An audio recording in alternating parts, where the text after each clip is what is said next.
cookies for my babies. So in the bowl, I got 1 stick of melted butter, not melted, but like room temperature butter, softened butter.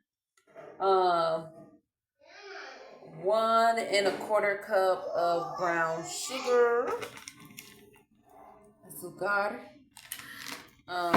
In this bowl, I have 1 1/3 cups of flour, 1 teaspoon of salt, 2 teaspoons of baking powder, and it's mixed. Okay, we got the butter and the sugar has been mixed together.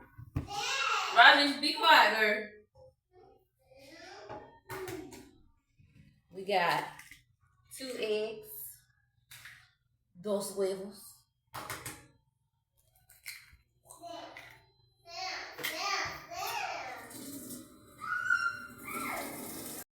All right, now we done put the 2 eggs in with the butter and the sugar, and we are going to mix.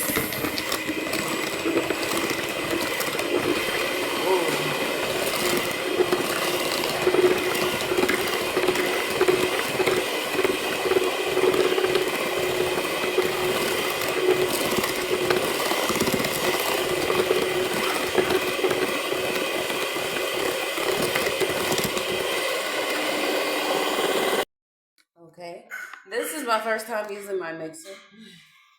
I usually just do this with a spoon. So, but we're gonna go ahead and dump our flour mix in there and blend that up. So don't worry if you don't have a mixer, you can do it with your spoon. All right, so I got my batter like halfway mixed, and now I'm going to go ahead and sprinkle in my chocolate.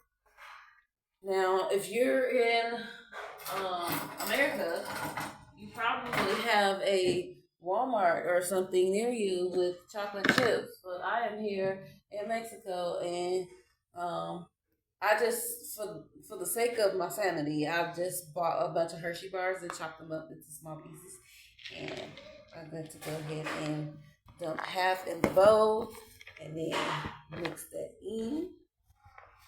Yeah, like I said, you can use a spoon. This is my big spoon. And go ahead and mix it up if you need to. Or you can use one of those little spatulas, spatula, and mix it in.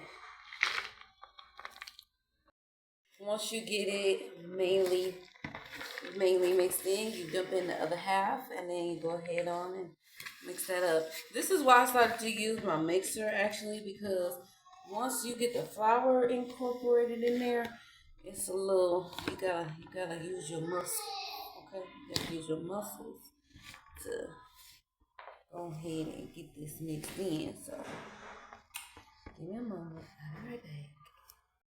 All right, now I don't use what is it called, vanilla in my cookies, because for whatever reason the vanilla that I have seen or that I have used previously, I've noticed that it stops my baked goods from rising for whatever reason.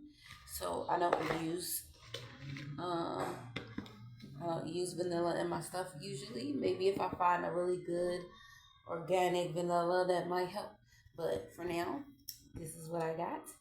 And once it's all mixed in and incorporated really well, I go ahead and sit it in the freezer for about 20 minutes. And then once that's up, I take them out, I roll them up, I put them on a foil lined baking sheet. You can, if you have a really good baking cookie sheet, you don't need to line it with foil. And if you prefer not to use foil, then you can use parchment paper, of course, wax paper, whatever. You can do that instead. Yeah. Otherwise, depending on your equipment, it might stick to your pan. That's what I'm saying. If you have a really good baking, a good quality cookie sheet, then you should be fine, because that's what it's for. But anyway, yep. And then I cook them in the oven at 260 degrees Celsius. That's just what my oven is at, but I recommend maybe 350 for yours in America if you're using Fahrenheit. And just bake them until the bottoms of the cookies are appearing to be golden, and then take them out and let them cool, and you'll have some delicious cookies.